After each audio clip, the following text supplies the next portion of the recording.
Bharuch LCB પોલીસની team Ankleshwar વિસ્તારમાં night પેટ્રોલિંગમાં હતી તે દરમિયાન એક સ્વિફ્ટ કારમાં વિદેશી દારૂનો જથ્થો ભરી સુરત તરફથી નીકળી અંકલેશ્વરના જૂના નેશનલ હાઈવે નંબર 8 ઉપરથી પસાર થઈ વડોદરા તરફ જનાર હોવાની માહિતી મળી હતી।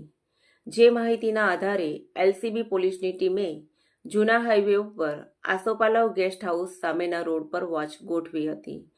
દરમિયાન સ્વિફ્ટ ગાડી આવતા તેને રોકી અંદર તલાશી લેતા વિદેશી દારૂનો જથ્થો મળી આવ્યો હતો।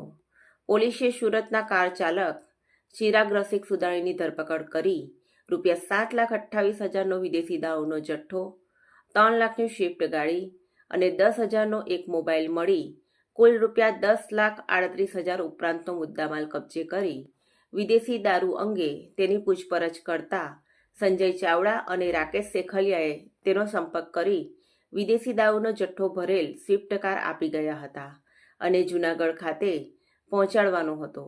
તેમજ રાકેશ સેખલિયા અન્ય ગાડી વડે તેનું પાઇલોટિંગ કરતી હોવાનું જણાવ્યું હતું। એલસીબી પોલીસે રાકેશ સેખલિયા અને સંજય ચાવડાને વોન્ટેડ જાહેર કરી તેઓ વિરુદ્ધ અંકલેશ્વર બી ડિવિઝન પોલીસ મથકમાં ફરિયાદ નોંધાવી હતી। પોલીસે ગુનો નોંધી વધુ તપાસ હાથ ધરી છે।